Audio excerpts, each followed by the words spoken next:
नमस्कार दोस्तों, आइए एक बार फिर से स्वागत है आप सभी का लाइफ विद बाबा जी के इस नए पॉडकास्ट में। और आज मुझे बहुत खुशी हो रही है ये बताते हुए कि बहुत ही हम अपने दिव्य स्थान पे बैठे हुए हैं हैड़ा खान विश्व महाधाम में। और आज 31 दिसंबर है और कल से नया साल शुरू हो जाएगा। और आज हम आपको मिलवाते हैं बाबा जी के भक्त कुलदीप शर्मा जी से, जो कि अलवर से हैं। और ये इनकी वाइफ हैं डॉली जी। और इनको भी बाबा जी के बारे में जो जागृति हुई थी, एक तरीके से जो हम कहें तो कोरोना टाइम पे ही हुई थी। और तो देर नहीं करते हुए जल्दी से बात करते हैं। और सबसे पहले मैं मेरे बहुत ही प्यारे भाई कुलदीप शर्मा जी को उनके जन्मदिन की बधाई भी देना चाहती हूँ। आज उनका जन्मदिन है 31 दिसंबर को। तो आपको बहुत बहुत बधाई हो जन्मदिन की। और आप दोनों को भोले बाबा जी की जय। आपका स्वागत है हमारे चैनल पे। और मैं बस आपसे जल्दी से यही जानना चाहती हूँ कुलदीप जी की किस तरह बाबा जी का आपके जीवन में आगमन हुआ, कैसे आप उन्हें पहचानने लगे, कैसे जानने लगे। तो बताइए कुछ अपनी जर्नी के बारे में। भोले बाबा की जय। भोले बाबा की जय। आपने मेरे जन्मदिन की शुभकामनाएं मुझे दी, उसके लिए बहुत बहुत धन्यवाद आपका। मेरा नाम कुलदीप शर्मा है, जैसे दीदी ने बताया है। मैं अलवर राजस्थान से हूँ। हम बाबा जी के हमारे पास घर में करीब 45 साल से बाबा जी की एक तस्वीर रखी हुई थी। अच्छा। हाँ, और मैं 35 साल, मतलब मेरी एज आज 35 साल है। अच्छा। और मैं उसको लगातार देखता था कि ये कोई महात्मा है, उसमें बाबा जी ऐसे दोनों हाथ करके और आंखें बंद करके बैठे हैं। अच्छा। तो उसको मैं देखता रहता था, लेकिन हमारे घर में ना उसमें कोई पूजा करता था, ना बाबा जी का कोई पाठ होता था, पूजा होती थी, कुछ नहीं होता था। बाबा जी की फोटो केवल लगी हुई थी। अच्छा। तो मैं मतलब तब तक आप ये नहीं जानते थे कि कौन है ये, लेकिन तस्वीर थी घर में। जी, अच्छा तस्वीर अच्छा हमारे अच्छा घर में थी। अच्छा अच्छा लेकिन अच्छा। मैं ये नहीं जानता था कि कौन है, कौन है, क्या है। अच्छा। और उनसे मेरा कोई इतना ज़्यादा लिंक नहीं था। लिंक नहीं था जी। फिर उसके बाद में मैं मेरे दादाजी से पूछता, तो दादाजी कहते कि ये हैड़ा खान वाले बाबा हैं। तो जैसे बचपन में होता है कि इधर से सुना इधर से निकाल दिया। अच्छा। कोई ज़्यादा इतना ध्यान दिया नहीं कभी ज़िंदगी में। उसके बाद में 13 दिसंबर 2015, अच्छा 2015 की बात है। 2015 को जी। मेरी शादी, श्रीमती जो है मेरी, उनके साथ मेरी शादी हुई। जी। और शादी का घटनाक्रम अपने आप में ही एक बाबा जी का कह लो चमत्कार था। अच्छा। उससे पहले भी हमारे एक छोटी हनुमान जी की का विग्रह था, जिसमें मेरे दादाजी उनकी सेवा करते थे। अच्छा। उस कमरे के अंदर बहुत सी फोटोएं लग रही थी, देवी देवताओं की, एक आध संतों की भी थी, बाबा जी की थी। तो जब हमने वो घर रिपेयर करवाया था, तो वो सारी के सारी फोटो सब वहाँ से हट गई थी। एक हनुमान जी की विग्रह बचा था। और पता नहीं बाबा जी की लीला थी कि एक बाबा जी की फोटो वहाँ पे थी। अच्छा। वो फोटो वहीं रह गई, हमें नहीं समझ में आया। शादी हो गई 13 दिसंबर 2015 को, मैंने भी आपको बताया हमारी शादी हुई। 14 दिसंबर को ये हमारे घर आई और इसने घर में एंट्री ली, और एंट्री में उसी कमरे में जाकर ये बैठ गई जहाँ पे बाबा जी की तस्वीर लगी हुई थी। जहाँ अच्छा। पर बाबा जी की तस्वीर थी, ये उसी कमरे में जाकर बैठ गई। अच्छा अच्छा अच्छा। तो मैं दोपहर में करीब इसे 12 बजे पानी का जग पकड़ाने गया, मैं जब पानी पकड़ा देता हूँ, तो मैं पानी पकड़ा दिया। तो ये मैंने पूछा तो कोई भाई वैसे तो कोई डर वर तो नहीं था। तो ये बोली कि मुझे डर लग रहा है। मैंने कहा क्या हो गया? वो कि ये कौन है? तो इसने बाबा जी के फ़ोटो की तरफ इशारा किया। अच्छा। ये कौन है? तो मैंने कहा ये मैं नहीं जानता कौन है, ये कोई संत है जो मेरे दादाजी उनकी फ़ोटो लेके आए होंगे, सिद्ध संत है, तो लग रही है फ़ोटो। अच्छा। मैंने कहा आपको क्या दिक्कत हुई? तो ये बोली कि ये मुझे आंखें खोल खोल के देख रहे हैं। अच्छा, तस्वीर से। तस्वीर, ओके। और तस्वीर में बाबा जी की आंखें बंद थी। अच्छा। तो ये कह रहे कि ये कह रही थी कि मैं पास जाती हूँ तो ये आंखें बंद कर लेते हैं, अच्छा। और मैं जब दूर आ जाती हूँ तो फिर से खोल खोल के देखने लगते हैं। अच्छा। तो मेरे अंतर मन में ये बात चली कि मैंने कहा इसको कुछ ना दिक्कत है। मैंने कहा कुछ इसको लग रहा होगा हाँ, मतलब आपको ये विश्वास तो नहीं आया होगा कि नहीं। ऐसा होगा। नहीं। आपको लगा कि पता नहीं इसको क्या प्रॉब्लम है, ये ऐसे क्यों बोल रही है। मुझे अच्छा। हाँ, मुझे ऐसा ही लगा कि इसको कुछ कोई प्रॉब्लम हो गई या कोई वहम हो गया। वहम हो गया। वहम हो गया अच्छा। कि इसको हो सकता है कुछ भ्रम हो गया हो कि ये ऐसे ऐसे होता है क्या। हाँ हाँ, ऐसा नहीं हो सकता, क्योंकि हम कलयुग के प्राणी हैं। बिल्कुल। और तस्वीर के बारे में ऐसा नहीं सोच सकते हम कि तस्वीर के बारे में ऐसा नहीं सोच सकते। हाँ। इवन हम भगवान के विग्रह के बारे में भी नहीं सोच सकते, बिल्कुल बिल्कुल। देन उसके बाद में शुरू होती है हमारे घर में महाभारत। अच्छा। हाँ, हमारे 15 से और 18 तक इतने झगड़े हुए अच्छा। दोनों के बीच में, अच्छा। इतने ज़्यादा झगड़े हुए कि मतलब ये अपने घर चली गई थी। अच्छा। एक बार तो ये अपने घर चली गई थी। अच्छा। लेकिन फिर दोबारा से आ गई और मतलब हम पूरा समय ही झगड़े में निकाल देते। और उस समय मेरी स्थिति ऐसी थी कि ना तो मेरे पास काम धंधा था अच्छा। और ना मेरी मतलब आर्थिक स्थिति ठीक नहीं थी, सामाजिक स्थिति ठीक नहीं थी, वैवाहिक स्थिति ठीक नहीं थी। अच्छा। तो मैंने सब हो गया, ठीक है ये चली गई, फिर इसको दोबारा आ गई, मेरा बेटा हो गया। अच्छा। उसके बाद में मैं एक मोबाइल की दुकान करता था। तो उसमें धीरे धीरे वो हमने काम शुरू किया, धीरे धीरे बढ़ाया। उसके बाद में वहाँ पे भी वो भी दुकान धीरे धीरे बंद होने की कगार पे आ गई। अच्छा। तो हमारी दुकान की पड़ोसी दुकानदार था, तो उसने कहा यार खुद ही बहुत परेशान रहता है, तो मैं तू मुझे घर लेके चल तेरे। अच्छा। तो थोड़ा सा समझता था इन चीज़ों में कि ज्योतिष वगैरह में। अच्छा। अच्छा। तो दीदी मैं उनको अपने घर लेके आया, तो उन्होंने मेरे घर का मंदिर देखा। मंदिर देखने के बाद में वो बोले कि यार इस लंगोटी वाले की पूजा कर। तो अच्छा। हम जानते हैं कि लंगोटी वाला घर में हनुमान जी थे, तो मैंने कहा हनुमान जी की खैरें हुए। तो मैंने कहा हनुमान जी, क्योंकि ना ना ना ना इस लंगोटी वाले की पूजा कर। लंगोटी तो मैंने देखा कि वो बाबा की तरफ इशारा कर रहा है। अच्छा। तो ना तो आरती आती थी ना कुछ आता था। ठीक है। तो मतलब तब जानते ही नहीं थे कि कौन है क्या है, बस तस्वीर रखी हुई थी। तब तक बिल्कुल नहीं अच्छा। जानते थे। और उन्होंने उन्हीं के बारे में बताया कि इन्हीं की पूजा करनी है आपको। अच्छा। फिर उसके 2-3 महीने बाद में फिर दोबारा से एक ब्राह्मण मेरे घर पे आए। अच्छा। और उनको मैंने अपनी जन्म पत्री दिखाई थी।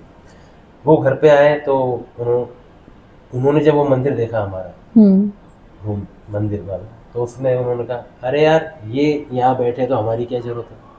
अच्छा। तो मैंने कहा कौन? तो ये महाराज बैठे ना, ये यहाँ बैठे हैं तो हम जैसों की क्या जरूरत पड़ रही है आपको।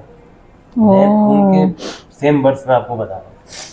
तो मैंने कहा यार पता नहीं ये सब ये कह जाते हैं क्या है। तो वो भी चले गए कह के। तो हमारे पिताजी एक बात कहा करते थे कि हम वृंदावन जाते थे और हमने शम्मी कपूर जी के पोते पे खीर फैलाई। अच्छा। तो ऐसी बातें वो करते थे। अच्छा। तो मेरे को उस समय विश्वास नहीं होता था कि मैंने कहा क्या है, झूठ बोलते हैं। अच्छा। तो दीदी फिर मैंने मेरे पापा से पूछा, मैंने कहा ये बाबा कौन है। अच्छा। हाँ। तो उन्होंने बताया कि ये हेड़ा खान बाबा है। अच्छा। अच्छा।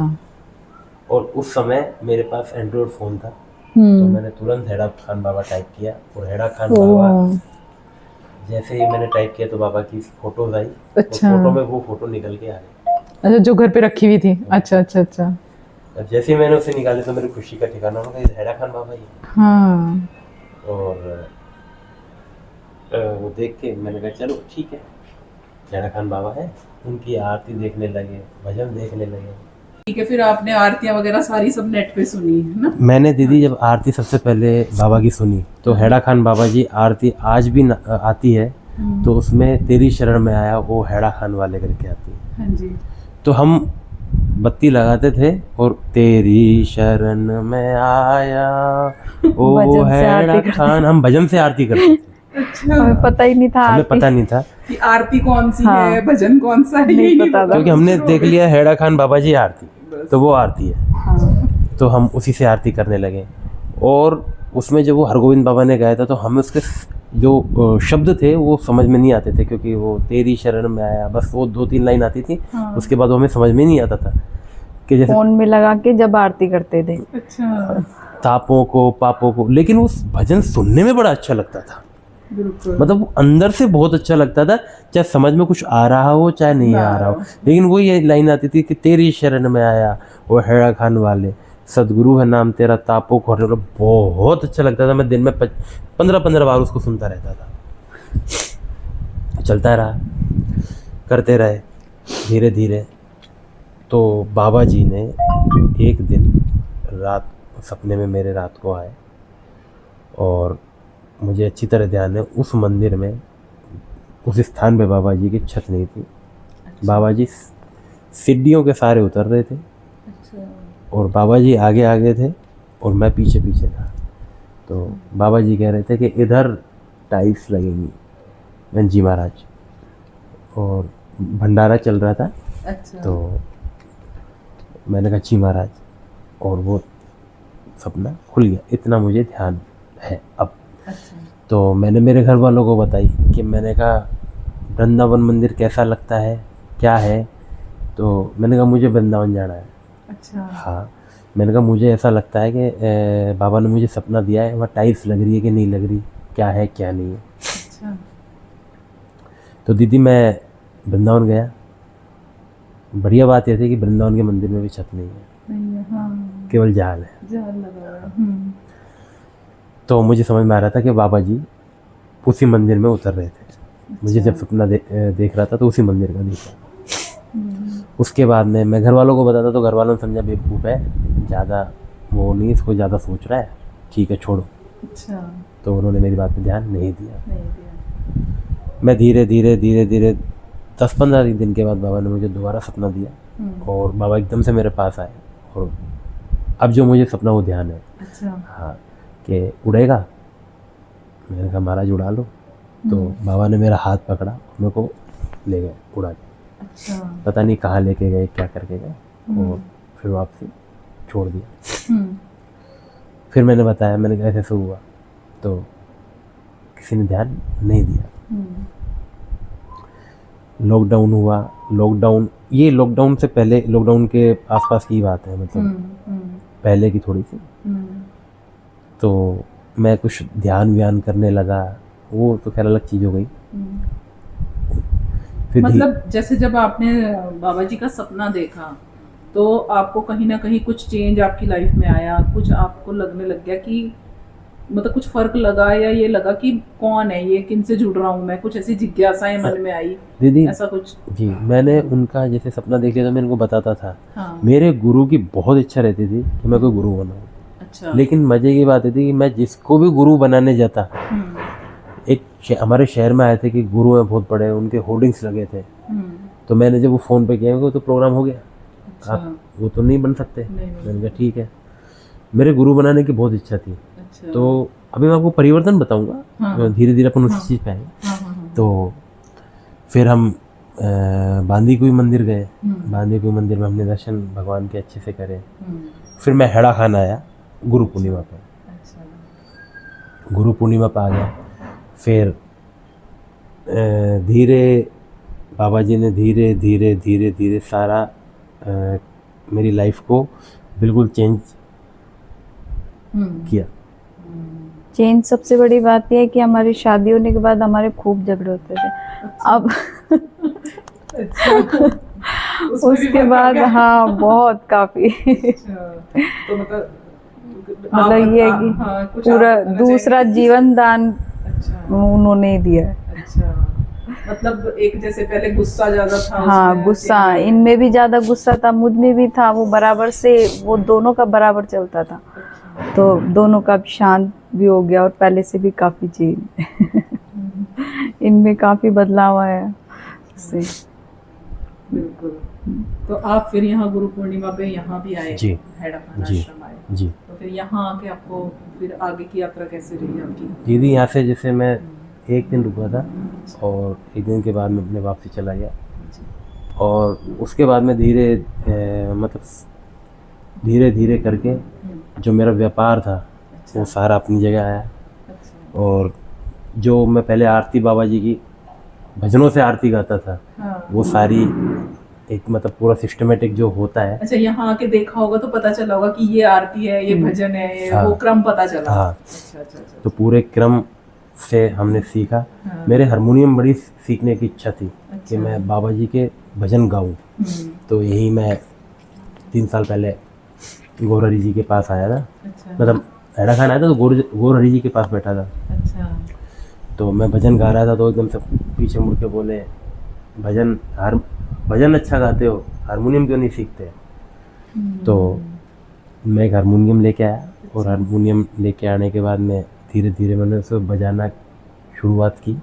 और शुरू करते करते बाबा जी ने मुझे ऐसा सिखाया वो कि मैं सुबह कोई धुन गाता और शाम को वो हारमोनियम पे बजती। हाँ, सुबह मैं गाता, शाम को वो बजती। मतलब खुद से सीख लिया, मतलब हाँ। बाबा जी ने जो भी कह लो, बाबा जी ने सिखा दिया। बाबा जी ने पूरा हारमोनियम सिखाया। और ये बाबा जी ने तो सारा जीवन बदल दिया, बिल्कुल। पूरा जीवन बदल दिया। तो मतलब जैसे आप अपने जीवन में आगे बढ़े, जैसे जो आप बता रहे हो कि बदल गया, तो वो कैसा परिवर्तन हुआ? मतलब आपका सांसारिक तौर पे या आपका जैसे मन, एक हम कहते हैं ना कि हमारा मन ही बदल गया, चीज़ों को देखने का नजरिया बदल गया दीदी, तो वो आप किस तरह से बताना चाहिए? जब मतलब अब मैं पहले वाले कुलदीप में और अब के कुलदीप में कंपेयर करता हूँ तो अपनी पिक्चर देखी कि कोई मिल गया। हाँ। उसमें एक रोहित नाम का जो ऋतिक रोशन कैरेक्टर पहले प्ले करता है। तो जो पहले रोहित था वो पहले कुलदीप था, पहला कुलदीप था। और जब जैसे उसके पास तो जादू आया था और हमारे पास जब हमें बाबा जी ने दर्शन दिए तो उसके बाद में उसी की जैसी लाइफ बिल्कुल चेंज हुई। बिल्कुल ये बात तो है कुलदीप जी, मैं खुद इस चीज़ को मानती हूँ कि भाई बाबा जी के आने के बाद लोगों के जीवन में अनेक परिवर्तन तो आते ही हैं। जैसे लोगों से बात भी हम करते हैं तो पता चलता है, सुनने में भी, और आप लोगों से मिलके देख भी रहे हैं कि जीवन परिवर्तित हो रहे हैं लोगों के। तो उसी बारे में फिर कुछ और हम आगे बढ़ते हैं। कुछ और आप अपने जीवन की कोई ऐसी घटना आपको याद आती हो जिससे आपको ये लगे कि देखो मेरे जीवन में बाबा जी के आने के बाद ये चेंज आए, या कोई ऐसी दिव्य अनुभूति आपको हुई हो जो आप बताना चाहिए? मैंने मतलब छोटा सा ये रहता है कि मैं हमेशा जन्मदिन बाबा जी के चरणों में आके मनाऊं, बाबा जी के आश्रम में मनाऊं। तो उसमें क्या दीदी, सबसे पहला आश्रम मतलब मैंने जन्मदिन अपना बांदीकुई आश्रम में मनाया। अच्छा। मेरा प्रोग्राम 10 आदमियों का था और पिताजी का 100 का था और बाबा जी ने उसको बहुत आगे तक बढ़ा दिया। तो उस दिन किसी मतलब बाबा जी के भक्त है, उनके पास बाबा जी का सामान था, रुमाल, माला। तो मैंने उनसे वैसे ही नॉर्मली बोला कि मैंने कहा वो अगर हमें मिले तो हम मतलब समझेंगे कि बाबा जी ने हमें गिफ्ट दिया। अच्छा। तो जी वो आए और उन्होंने वो सामान मुझे दे दिया। मैं आपको शॉर्ट में बता रहा हूँ काफ़ी। हाँ, तो जब घर ले आए उसको सामान को, तो उसमें एक पिंक रुमाल था और एक माला थी। अच्छा। गुलाब चंद शर्मा जी है। हाँ, उन्होंने वो सामान दिया था। अच्छा। तो उसके बाद में हमें इधर से मतलब मेरे मम्मी की फ्रेंड थी तो वो बोली कि बेटा ऐसा तो कोई भी दे देगा अपने को रुमाल। शन से आ गया उनके मन में। हाँ। तो वो मैं उस समय मैंने फेसबुक पे फ़ोटो डाउनलोड किए थे तो मैं उनको चेक कर रहा था। तो जैसे वो मम्मी की बात ख़त्म हुई कि ऐसा तो कोई भी रुमाल दे देगा, तो मैंने वो फ़ोटो जिसमें बाबा जी रुमाल हाथ में पकड़ के और चल रहे हैं और वो रुमाल पकड़ रहा है। हाँ, ये फ़ोटो मेरे पास अभी भी है। आप दिखाना चाहो तो आप बिल्कुल, आप हमें भेजना, हम दिखाएंगे फोटो वो। हाँ। तो उसमें बाबा जी हाथ में रुमाल पकड़े हुए हैं। तो उन्होंने कन्फर्म सुबह 5:30 बजे वो मैंने फोटो डाउनलोड की थी, मैंने डिटेल्स में चेक किया। अच्छा। मैं आपको प्रैक्टिकल बता रहा हूँ, हाँ, बिल्कुल। क्योंकि मैं भी सारा खोजबीन करके ही बातों को वो करता हूँ। बिल्कुल। देन उसके बाद में बाबा जी ने हमें रुमाल दिया, उसके बाद में शन से आया, और उसके बाद उसके निराकरण हो गया, ये मैंने ही दिया है। मैंने ही भी है, हाँ। बिल्कुल। मतलब बिल्कुल वो दिखा दिया कि ये मेरे, देखो मैंने हाथ में पकड़ा हुआ है, मेरा। कोई मेरा ऐसे ही है, नहीं हाँ, किसी मेरा और ही का है। नहीं है। और उसमें दीदी वो बैठे नहीं है, वो एक जगह ऐसे खड़े नहीं, वो चल रहे हैं उस फोटो चल में, रहे हैं। वो उस फोटो में चल रहे हैं। और चलते हुए सिर्फ एक वो फोटो है, और नहीं तो सब में खड़े हैं या बैठे हैं उस रुमाल को लेके। चलते हुए सिर्फ वो एक फोटो है। अब कोई कहेगा कि ये झूठ बोल रहे हैं, ऐसे होता है क्या, वैसे होता है क्या, लेकिन महेंद्र महाराज ने दिव्य कथा अमृत में कहा है कि महिमा तुम्हारी जान को पावे, चरित्र देख विस्मित हो जाओ। बिल्कुल बिल्कुल। और ये बातें ऐसी है कि जैसे बुखार, किसी की तबीयत खराब होती है तो बुखार जिसको होता है तो वो शरीर में तकलीफ उसी को होती है, उसी को समझ आता है। तो जिस पे कृपा बाबा जी करते हैं तो वो उसी को समझ में आती है, इसके अलावा किसी को समझ में नहीं आती। बिल्कुल बिल्कुल। नहीं, बिल्कुल ये सही बात है कि बाबा जी की कृपा जिस पे होती है उसी को समझ आती है, और उसमें परिवर्तन भी होता है। आसपास वालों को ये तो पता चलता है कि परिवर्तन हो रहा है, लेकिन जो मेन वो है कि भाई कृपा या उसके अंदर क्या चीज बदल रही है, वो क्या चीज अनुभव कर रहा है, ये उसी को मालूम पड़ता है। हाँ, क्योंकि कई बार कुछ कहते हैं कि अरे पता नहीं क्या ड्रामे करते क्या हैं, कर रहे हैं। क्या करने आए हैं, ये है वो है, लेकिन जिसके ऊपर भगवान कृपा करते हैं बिल्कुल। उनको ही पता होता है अंदर से। और कुलदीप, मैं आपके साथ यहाँ पे सहमत भी हूँ, और एक मैं ये चीज़ भी कहना चाहती हूँ कि कभी कभी जैसे हम सोचते हैं ना कि ऐसा हो नहीं सकता, या ये बहुत कठिन है ऐसा होना, लेकिन जिस पे बाबा कृपा करते हैं उसके लिए बहुत सहज है, उसके लिए बहुत आसान है। नहीं, आप भी ऐसा कभी, आपने भी अपने जीवन में ऐसा फील किया होगा कि मतलब जब बाबा ने कृपा करी तो कितना आसानी से कर दी, मतलब पता नहीं हम इस लायक भी थे या नहीं। हाँ, मैं तो खुद ये सोचती हूँ कि हाँ, मैं तो खुद ये सोचती हूँ कि मतलब पता नहीं हमने ऐसा क्या अच्छा किया जो मतलब बाबा हमारे जीवन में आए हैं। आप तो शादी से पहले आपको कुछ भी नहीं पता नहीं, था, कुछ और नहीं आपने पता, वहीं ना पे आके देखा। तस्वीर हाँ, देखी, फिर आप भी एकदम से बाबा के भक्त हाँ, हो गए। पहले शुरू में ये बांदीकुई से कैलेंडर लाए थे एक बार। अच्छा। तो मैं कई बार फोटो देख के मतलब ये सोचती थी कि ये लगते तो नहीं है बाबा जी से, भगवान, ये भगवान होंगे क्या। पर अंदर से मैं पूजा, इनके साथ साथ ये पूजा करते थे ना, तो इनके साथ साथ मैं पूजा भी करती थी, खूब मान भी रही हूँ।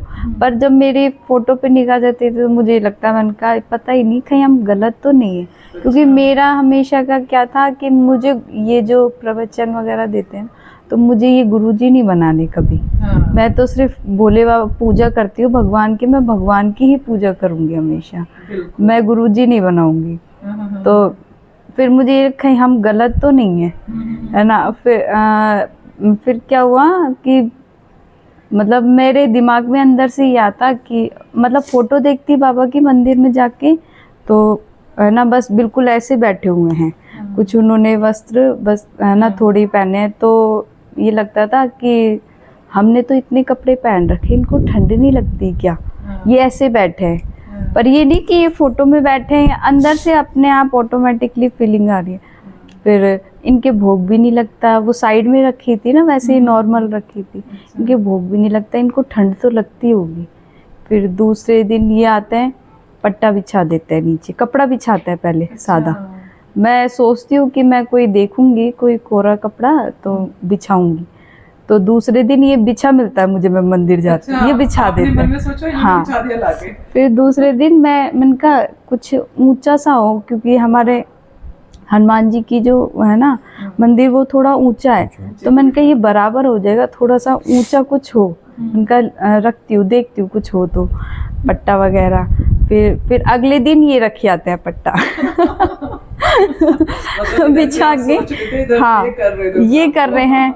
और फिर मतलब आपने बोला नहीं है? हाँ, नहीं बोला नहीं मैंने, और ना ही मैंने इनको ये भी नहीं बताया कि मैं ऐसा सोच रही थी, है ना। फिर ये मैंने कहा चलो ठीक है, इनने रख दिया, है ना। फिर दूसरे तीसरे दिन मैंने कहा दूसरा देखती हूँ, थोड़ा छोटा लग रहा है मुझे, तो फिर ये कहते हैं तेरी चौकी रखी है ना, वो चौकी दे मुझे, मैं चौकी लगाऊंगा, ये इसको हटा। फिर इनने चौकी लगा दी, फिर भी कोई दिमाग में कुछ नहीं ऐसा कि मैं सोच रही थी और ये करते जा रहे। हाँ। फिर एक अच्छा, उसमें दिन ध्यान भी नहीं गया हाँ, कि ऐसा ध्यान कैसे हो दिमाग रहा है? में नहीं, और ना ही मैंने सोचा भी नहीं कुछ भी ऐसा। फिर एक दिन ये जयपुर से मोतीलाल भैया के भाई है बड़े, वो आए हुए थे, तो बात कर रहे थे आपस में, तो मैं उनको बताने लगी ऐसा। फिर बाद में मेरे ध्यान आया, मैंने कहा हाँ, ये तो सच बात है। उससे पहले सोचा नहीं कभी कि ऐसा हो रहा है, ऑटोमेटिकली मैं उनको बताने लगी। तो मैंने कहा हाँ, ये सच बात है कि मतलब मैं सोच रही थी और ये करते जा रहे हैं। बाबा ने पता नहीं कब कैसे क्या करा दिया, हमको खुद को ही नहीं पता चला। ऐसे ही नवरात्रों के टाइम पर भी है ना, मेरा शुरू से शादी से पहले मेरा था कि मैंने कहा अखंड जोत जलाने की बहुत इच्छा थी कि माता के आगे ना नवरात्रों में 9 दिन जोत जलाओ। तो जलाई नहीं, मम्मी बोलती थी कि है ना बहुत वो कठिन होती है, फिर नहीं होता ना तो फिर अच्छा नहीं रहता। तो मैंने कहा चलो ठीक है। फिर मैंने नवरात्रे आए तो हमारे नवरात्रे नहीं मनते, बस जोत देखते हैं नवमी की। तो मैंने सोचा, मैंने कहा अब के है ना वैसे ही जोत नवरात्रे तो बैठाते नहीं पर मैं जोत रखूँगी। फिर मैं सोचने लगी, मैंने कहा है ना अपने पास माता की फ़ोटो नहीं है कोई, तो माँ देखती हूँ ऊपर हो कोई, क्योंकि छोटी छोटी जितनी थी ना सारी मैंने रख दी थी उठा के। तो मैंने कहा देख के आऊँगी ऊपर। फिर मेरे ध्यान नहीं रहा, ये बांदी कोई गए हुए थे उस दिन। अब ये बांदी कोई गए वहाँ पे, फिर ये शाम को माता की फ़ोटो लेके आए। तो मैंने कहा माता की फ़ोटो लाए, तो मैंने कहा मैं सोच ही रही थी, मैंने है ना कि माता की फ़ोटो मिल जाए तो मैं कल से नवरात्रे वो जोत रखूँगी। तो ये कह रहे जब भी है ना वहाँ पे मैं मांग तो बाबा की फ़ोटो रहा था, और एक भी बाबा की फ़ोटो नहीं मिली, माता की सारी फ़ोटो। तो उनने पंडित जी ने बोला कि तुम माता जी को ही ले जाओ, वो जाना चाह रही है तुम्हारे घर। मैंने कहा मैं ही बुला रही थी। इसीलिए माता आ गई। ऐसे ऐसे करके बाबा भी और हाँ। वही ना, बाबा किस रूप में कैसे आए। हाँ, क्योंकि माता और बाबा दोनों, हाँ, इस तरह तो माँ के स्वरूप में, क्योंकि आप मन से मांग रहे थे, बुला रहे थे, तो वो आपके पास पहुंच गए। बहुत सुंदर, बहुत ही। तो कुलदीप जी, फिर इसी तरह आप धीरे धीरे आगे बढ़ते रहे और आपने बाबा के बारे में कुछ जैसे हमारे पास कुछ हमारी पुस्तकें हैं, कुछ वहाँ से पुस्तकें वगैरह आपने पढ़ी, या वैसे ही ज्ञान प्राप्त किया, या जैसे हम लोगों से मिलते हैं, मिलके भी हमें काफ़ी चीज़ें एक दूसरे से पता चलती हैं। तो कुछ आप अपनी यात्रा और आगे बताओ कैसे रहा। जी मैं जैसे भक्तों से मिलता हूँ तो वो काफ़ी एक्सपीरियंस अपने बताते हैं, तो वहाँ से भी बहुत कुछ सीखने को मिला। बिल्कुल। और एक बाबा का दिव्य कथामृत का पाठ, हाँ जी। दिव्य कथामृत नाम से एक ग्रंथ है, वो अपने आप में संपूर्ण श्री विग्रह है बाबा जी का। दिव्य कथामृत हेड़ाखंडी सप्तशती है।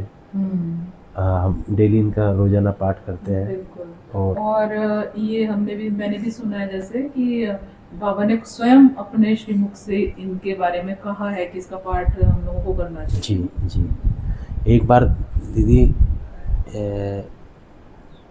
मतलब तीन एक साल पहले, ये कोविड से पहले 5 एक साल पहले, अच्छा, मुझे सपने में श्री मुनींद्र भगवान अच्छा सामने बैठे थे।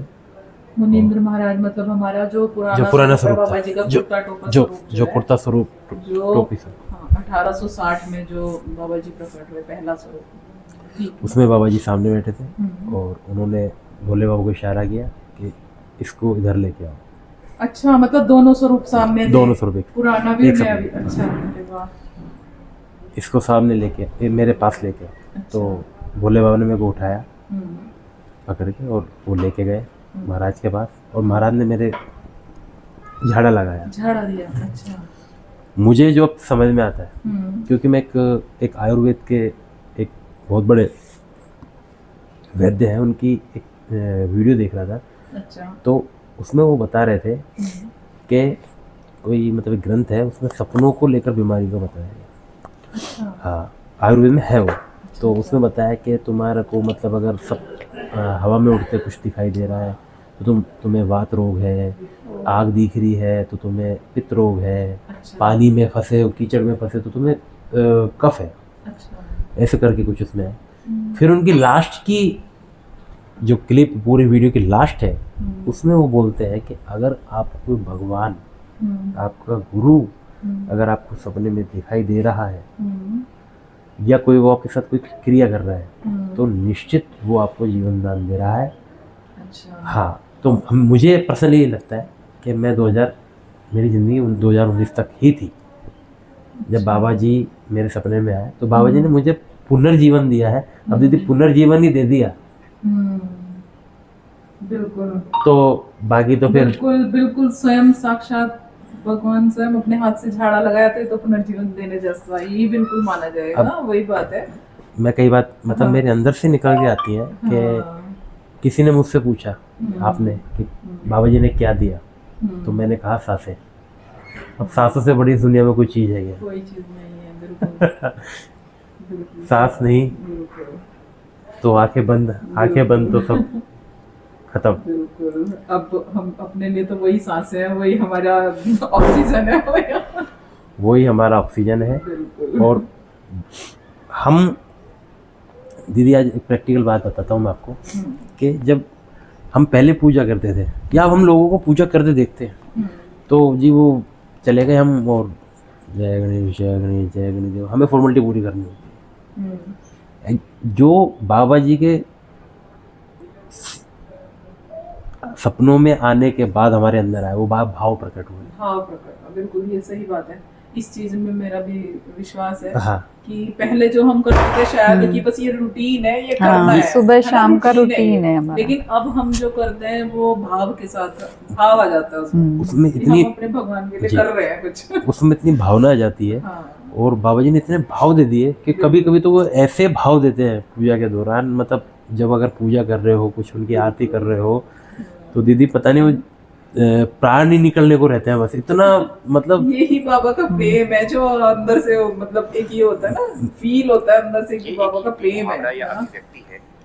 कितना मतलब कितना वो मतलब वो भी हमें तो प्रेम दे रहे आज मैं हैं। आपको पर्सनल एक्सपीरियंस बताता हूँ। ये कोई बहुत पैसों का कुछ ऐसा कोई बहुत बड़ा एक्सपीरियंस नहीं है, लेकिन उस क्षण के लिए मैं बाबा जी के नाक ही रगड़ता रहता हूँ कि वो क्षण मुझे एक बार दोबारा बाबा जी मुझे जीवंत करो उस चीज़ को। मैं एक बार आरती कर रहा था अच्छा। और मैंने जैसे वो आरती शुरू करी तो मेरी आंखों में तो आंसू बहने लगे। ये शुरू की बात है, मतलब एक दफ़ा आंखों में आंसू बहने लगे और मेरी नाक में से पानी निकलने लगा। और जो ये मतलब अंदर से बिल्कुल मेरा सारा ऐसे लगाओ कि अंदर से इतना थूक भर गया मुंह में अंदर, मतलब वो निकलने को। और मेरे से वो दीपक नहीं उठे, मैं ऐसे भाव भ्योर हो गया मैं कि मेरे से वो आरती नहीं हुई। मतलब मैं वो मेरे से दीपक ही नहीं उठ रहा था। बस मैं यूँ वो क्षण दीदी मैं भगवान से प्रार्थना करता हूँ कि वो क्षण मुझे दोबारा दे। बिल्कुल बिल्कुल बिल्कुल बिल्कुल ये बिल्कुल सही बात है कि और ऐसा हम वैसा लोग ऐसे भाव भी होते हैं ऐसे नहीं, वो बाबा दे देते ऐसा हैं ऐसे भाव से। ऐसी कुछ बात थी भी नहीं। वो ऑटोमेटिक बाबा जी पता नहीं अंदर से क्या करते हैं। दिमाग में ये भी नहीं आता कि हमारे आंसू निकल क्यों रहे हैं, कुछ आता ही नहीं है, ब्लैंक मतलब बिल्कुल ऐसा नहीं दिमाग होता में। कि मन में कुछ है, हाँ, लेकिन कुछ एक भी नहीं अपने आप रहता। एक, हाँ, शुरू हो मतलब जाता है। हाँ। दूसरे गुरुओं की तरह की ये ज्ञान दे रहे हैं, वो ज्ञान दे रहे हैं, ये मत करो, फलाना मत करो, ठिकाना मत करो। मैं सब काम करता था आज से 5 साल पहले। सारे काम जितने गलत होते सारे काम करता था। बाबा जी ने मुझसे आज तक नहीं कहा कि मत करना, लेकिन सारे बंद हो गए, सारे खुद ही छूट गए हैं। सारे खुद ही छूट गए। क्योंकि बाबा जी अंदर ही ऐसा सिस्टम ऐसा चेंज कर देते हैं। यही तो परिवर्तन है, यही तो मैं जानना चाहती हूँ जब मैं बोलती हूँ ना क्या चेंज आया। तो देखो अब आपने खुद ही बोला कि आप पहले कैसे थे कि भाई 4-5 साल 7 साल पहले भाई हर देखो मनुष्य में तो सारी ही चीजें हर तरह से होती हैं और हम सांसारिक जीवन जीते हैं, मनुष्य हैं और कमियों के साथ ही पैदा होते हैं। लेकिन ये है कि अगर हम उस चीज को बदल पाए अपने जीवन में, हमारे जीवन में कोई हमें चाहे वो सदगुरु मिले, हमें गुरु मिले या कोई हमें कोई भी ऐसा मिले जिसकी वजह से हम वो चेंजेस अपनी लाइफ में ला पाए, तो वो एक बहुत बड़ी बात है। वो है मनुष्य के जीवन का परिवर्तन। और जब वो मन से, मैं तो यही कहती हूँ बार बार कि भाई अगर हमारा मन बदल गया, हमारे मन में परिवर्तन आ गया, तो हमारा बाहरी संसार तो अपने आप बदलता ही है। जैसे आपने भी कहा कि भाई उसके बाद हमारा खुद का, आप दोनों का अपना जीवन इतना अच्छा हो जीवन गया, अच्छा। अपनी फैमिली लाइफ अच्छी हो गई, और जो आपका प्रोफेशनल लाइफ के बारे में भी आपने बताया था जी दीदी, कि काफी चेंजेस आए। बहुत बढ़िया। जिस व्यापार में मैंने 2015 में व्यापार हुई था, और सबसे ज़्यादा शुरुआत में नुकसान खाया था, आज दीदी बाबा जी की दया से उस सेक्टर में, मेरे शहर में, उसको मैं 80% कवर करता हूँ। मेरे शहर के अंदर 80% एरिया मेरा है, जिसमें किसी की कोई दखलंदाजी नहीं हो सकती।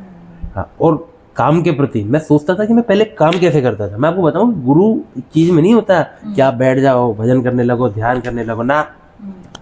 मैं पहले काम कैसे करता था कि मैं तो हवा में चल रहा हूँ उठ पटांग।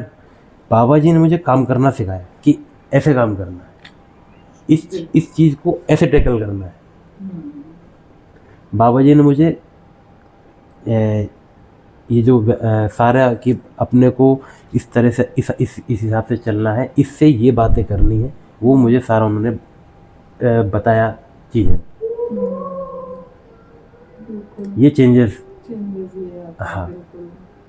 अच्छा कुलदीप, मैं ऐसे ही मेरे मन में बात करते करते बात आ रही है कि जैसे हम अपने बाबा जी को, मतलब हर इंसान का ना एक उनसे पर्सनल सा रिलेशन है, एक हाँ। अपना, है ना। तो वो मैं जानना चाहती हूँ कि आप उन्हें कैसे फील करते हो कि बाबा जी वो तो क्या है, कैसे है, कौन है, मतलब आपके लिए क्या है वो?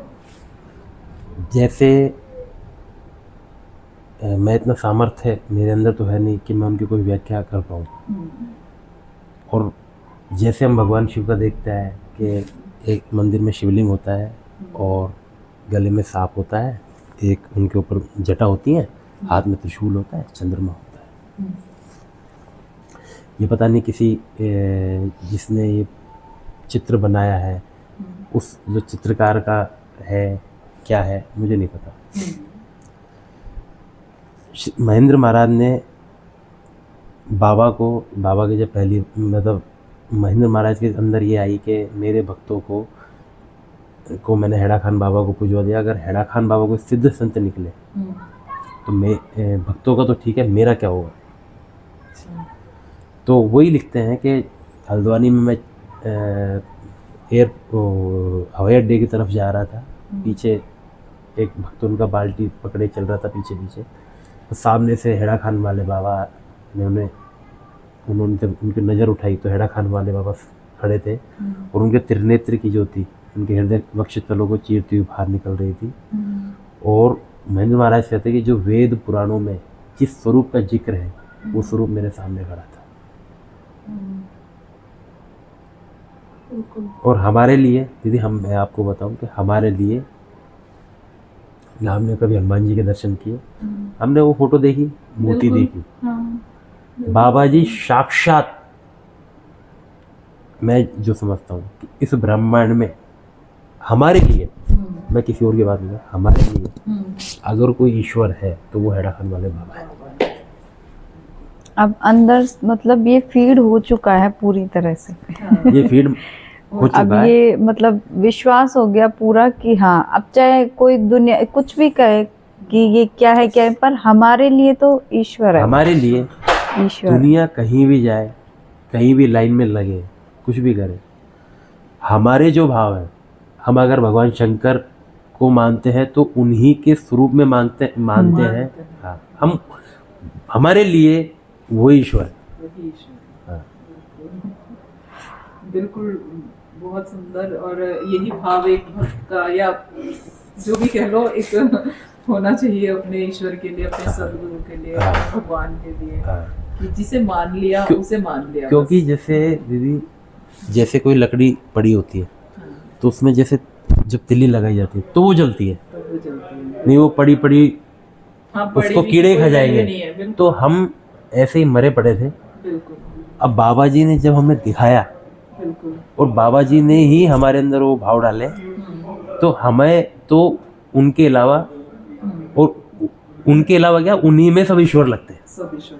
हाँ, उनसे बाहर कुछ है ही नहीं हमारी ये। तो बहुत बहुत सुंदर आपने अपने अनुभव बताए हमें और कुलदीप भाई। और डॉली जी, आप भी अपना कोई एक आध छोटा अनुभव, कोई जो आपको याद आता हो, अगर आप बताना चाहें, शेयर करना चाहें हमारे साथ, कोई ऐसा अनुभव आपको भी हुआ हो बाबा जी के साथ जिससे आप इस तरीके अभी से। हम दोनों को एक मिक्स अनुभव वो बता देता हूँ पहले। हाँ हाँ हाँ मैं एक छोटा सा जो हमारे दोनों के साथ हाँ अनुभव जी था। हाँ जी। हम अभी नवरात्रों में पूजा कर रहे थे। आरती हमारे 9 दिन माता की दया से, बाबा की दया से 9 दिन की ज्योति जलती है, 9 दिन के हवन होते हैं हमारे घर पे, हम करते हैं। तो दीदी हम एक दिन आरती कर रहे थे शाम की, स्पीकर चला रखा था, स्पीकर में आरती कर रहे थे, माता की आरती लगा रहे थे। अच्छा। वो हम दोनों को अनुभव हुआ कि पीछे से कोई कम से कम 3 बार घंटी बजा रहा है ऐसे, और मतलब इतनी। घंटी बजाते हुए भी हमने इधर उधर देखा हमने है, दोनों पर ने एक साथ कोई पीछे नहीं- देखा है, कोई घंटी नहीं बजी। देखा। काफी तेज घंटी की आवाज आई है। अच्छा। हाँ नहीं तो आरती में नहीं है ऐसा, स्पीकर से ही कर रहे थे। हाँ। पर हम बज रही है वो और हम दोनों तरफ देख रहे और हैं हम कि दोनों एक आवाज साथ देख कहाँ से रहे आई है। ओह, पीछे ये हमारा नवरात्रों दोनों। की बात है। हाँ इसी नवरात्र में। अच्छा। एक मैंने आपको भेजा भी होगा, हम्म, जब हमने ये हवन शुरू किए थे पहले, सबसे पहले तो जी हमने वो सारा यज्ञ वो लगा लिया सारा करने के लिए। तो जब शुरुआत की तो ऊपर से बिंदी का पत्ता आता है, अच्छा। पहली आहुति दी और ऊपर से बिंदी का पत्ता आया और वो हनुमान जी के पैरों पे, मतलब हनुमान जी के मंदिर में रख गया। और वो हवन बहुत अच्छा हो रहा था। और मैं जब देख रहा था बाबा जी को, तो बाबा जी ने, मुझे ऐसा लग रहा था पर्सनली कि बाबा जी ने इस साइड में बाली पहनी हुई है, जो लेडीज पहनती है। अच्छा। बाली, मुझे लग रहा था कि बाबा जी ने वो बाली पहन रखी है। अच्छा। और अब वो जब हवन ख़त्म होने के बाद में हमने उसकी कुछ फ़ोटोज़ ली, तो उसमें हमने बाबा जी की फ़ोटो ली और मैं आपको दोबारा आपके पास भेजूंगा। आप अपने दर्शकों को दिखाना कि उसमें बाबा जी की दाढ़ी, आँखें, नाक, बिंदी बिल्कुल सब क्लियर नज़र आ रहा है, साफ दिखाई दे रहा बिल्कुल साफ। उसमें कोई के उसको बिल्कुल सब देख लेंगे कि हाँ ये, है। हाँ, देखते ही पता चल हाँ वो देखते हुए पता चलता है कि ये फोटो इसमें आ रही है। ऐसी बाबा जी की महिमा है। बिल्कुल, बाबा का देवी स्वरूप भी है ना बाबा का। अब महेंद्र महाराज ने लिखा है, वर्णन करूं मैं किस विधि है महिमा अपार थे। तो उनकी महिमा इतनी है दीदी, इतनी है कि नहीं वर्णन हो सकता उसका। बहुत बहुत सुंदर, इतने तो दिव्य चमत्कारिक अनुभव है दीदी हमारा एक Incident हो गया था। हमारा इंसिडेंट हुआ था अच्छा, बीच में। हाँ। वैसे हाँ तो मतलब ये था कि मेरी इतनी ज़्यादा तबीयत खराब हो गई थी उस टाइम। मुझे नहीं लगता था ऐसा कि मतलब, वो बाद में पता पड़ा कि इतना ज़्यादा कि मतलब सांसें भी नहीं बचती इतना हो गया था। अच्छा। तो जब मैं डायरेक्ट हॉस्पिटल जाके और घर आ गई थी वापस छुट्टी लेके। अच्छा। तो मतलब उसी दिन रात को इनको सपने में बाबा ने दर्शन दिए। अच्छा। कि बताओ तुम्हारा हाँ। सपना? तो दीदी बाबा ने उस दिन मेरे को सपने में दर्शन दिए हम्म। और सपने में दर्शन दे रहे थे और खड़े थे, एक पैर खम्भे के लगा के अच्छा। और यूँ हाथ बांध के खड़े थे। मैं किसी के पीछे भाग रहा था। अच्छा। तो बाबा ने कहा और भंडारा चल रहा था, अच्छा। वो हमसे कुछ गलती हुई थी। अच्छा। तो उसका पाप हमें लगना था। तो बाबा ने बुलाया, इधर आ। जी महाराज, जी महाराज, चरण धो हमारे, चरण धोए। और ये जो हमारे साथ वो दुर्घटना हुई थी, इससे 2 दिन के बाद, 2 दिन के बाद। 2 दिन की, हाँ 2 दिन के बाद की बात है। अच्छा। मतलब कितना बहुत जल्दी वो करते हैं वो। रिजल्ट। हाँ। हाँ। तो मैंने उनके पैर चरण धोए। चरण धोने के बाद मैं एडवांस निकला, मैंने उनका चरण पीने लग गया। तो बैठा बैठा हंस रहा। तो मैंने क्यों हंस रहा है, तो वो चुप हो गया। फिर बाबा ने मेरे पीठ पे हाथ, ऐसे मत किया कर, अच्छा। हमें तकलीफ होती है, ऐसे मत किया कर। हमें तकलीफ होती है, ऐसे मत किया कर। अच्छा। हाँ, मतलब इतनी जल्दी इम्पॉसिबल। और फिर आज सोचते हैं ना उस चीज के में। बारे में, जब तो कर दी, गलती हो गई, और अब सोचते हैं ना कि उस टाइम क्या हो सकता था। मतलब ये बहुत उस दिन मतलब ये शायद हो सके उसका इसका आखिरी दिन होगा। आखिरी दिन होता। हाँ, पर हमें तो पता भी नहीं कि ये मौत के साथ खेल रहे हैं हम। हाँ। अच्छा अच्छा हाँ। अच्छा। और मुझे, मेरे दिमाग में कुछ गलत चल रहा है और मैं यूँ कह रही हूँ कोई बात नहीं, बाबा है अपने साथ, कोई बात नहीं। फिर रास्ते में भी ओम नमः शिवाय, कोई बात नहीं, कुछ नहीं होएगा, ओम नमः शिवाय बोलती आ रही हूँ, बाबा है तो अपने साथ। बस ये चल रहा है दिमाग में, ये बोल रहे हैं, मुझे कुछ होश नहीं है, घर लेके जा रहे हैं, तो मतलब बस इतना चल रहा है। फिर दूसरे दिन इन्होंने बताया और अब सोचते हैं ना क्या हो सकता था। तो बाद में महसूस होता है इस चीज़ का। बिल्कुल। कई बार वो है ना कि हमें वो बाद में समझ आती है हाँ, बात बाद कि में हमारे समझ में साथ आती क्या हो रहा था और हम किस चीज से बाहर निकल गए। दीदी हमें तो बाद में समझ में आती है। हाँ। बाद हर में ही चीज़ें। समझ आती है। हाँ। हाँ हमें बाबा बात ही नहीं नहीं। होते तो, हाँ। बाबा फिर जब नहीं हम होते। वो डॉट्स कनेक्ट करते हैं ना हाँ। कि अरे हाँ, तब ऐसा बाद हुआ था, में, ऐसा हुआ था, हाँ। ऐसा हुआ था, ये अच्छा, ये इसका ये रिजल्ट था, तो तब हाँ। समझ आता है। तो बाबा जी पहले से ही सारा सेट रखते हैं मामला कि कैसे क्या करना है, क्या करना और जब ये रहा ना कि उन्होंने ये बोला कि ऐसे में मत किया कर, मुझे दुख होता है, तो बिल्कुल इसी चीज के लिए बाबा ने दर्शन दिए थे। है। इसी चीज़ के लिए, केवल इसी चीज़ के लिए इसी दर्शन दिए। चीज बिल्कुल। की चरण तो धोके और उससे बात समझ आ गई होगी आपको हाँ, कि ये बात समझ किस में आया। चीज के लिए हाँ। बोली जा रही हाँ, है। वो घटना हुई दीदी, उसके अगले दिन अगले हाँ। दूसरे दिन तो दर्शन दे दिए उसी चीज़ के लिए। बिल्कुल हाँ, तो सारा समझ में आ गया कि समझ आ गया। क्या था ये, क्यों था। अब तो यह है, कुछ अच्छा होता है चाहे बुरा होता है, सिर्फ ये है बाबा के ऊपर है। जो अच्छा हो रहा है तो भी ठीक है, बुरा हो रहा है तो ये है। बिल्कुल। अब इतना वो नहीं रहता कि हमारे साथ ऐसा क्यों हो गया, या बाबा है देख लेंगे सब। अच्छा कुलदीप जी, एक बार ऐसे ही हमारी बातचीत हो रही थी तो हमने सुना था आपके पापा जी एक बहुत ही दिव्य अनुभव सुनाते हैं उनके टाइम का, बाबा जी के टाइम का। तो मैं चाहती हूँ कि वो आप हमारे दर्शकों को जरूर आज सुनाएं। तो जी वो हमारे पिताजी बताते हैं कि बाबा जी अलवर आए हुए थे, तो बाबा जी श्रद्धानंद जी वकील साहब के यहाँ आए हुए थे, तो उनके अंदर हवन चल रहा था घर में। तो घर में जगह नहीं ये थी। अलवर की बात ये अलवर अच्छा। अलवर की बात है, हमारे घर के पास की बात है। घर के पास की। अच्छा। तो जगह नहीं थी वहाँ।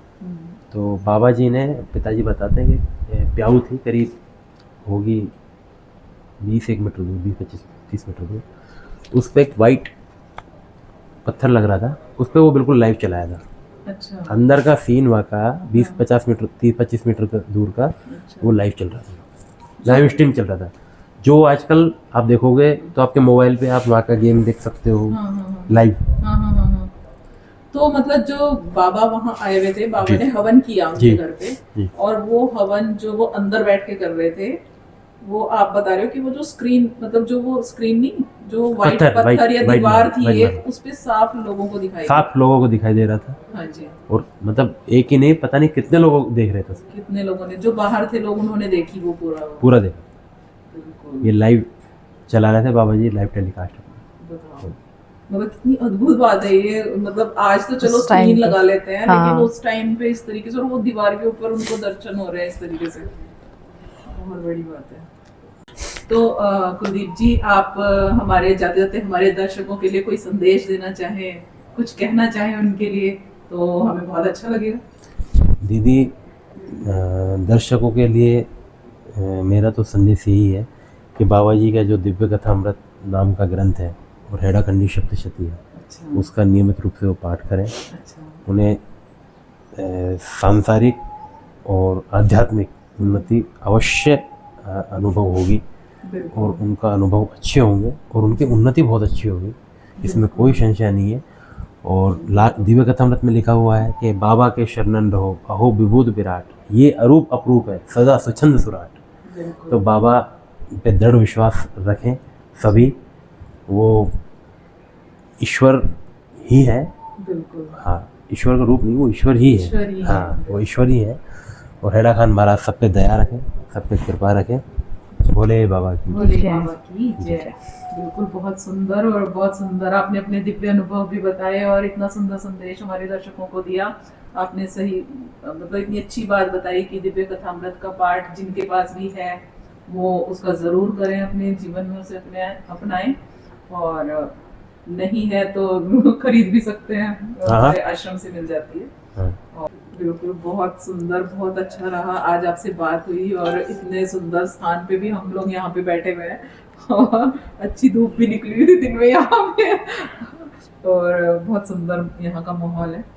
अब शाम का आरती का टाइम हो रहा है, तो हम सब लोग आरती में शामिल होंगे यहाँ जी। की, और अब आप लोगों से विदा लेते हैं। जी, भोले भोले बाबा की जय। श्री अड़ियाखंडी भगवान की जय। परम गुरु श्री महेंद्र महाराज की जय। अगर आप हैड़ा खान बाबा जी के बारे में और ज़्यादा जानकारी चाहते हैं तो डिस्क्रिप्शन में दिए गए लिंक पर क्लिक करें और इस वीडियो को ज़्यादा से ज़्यादा लाइक, शेयर और सब्सक्राइब करें।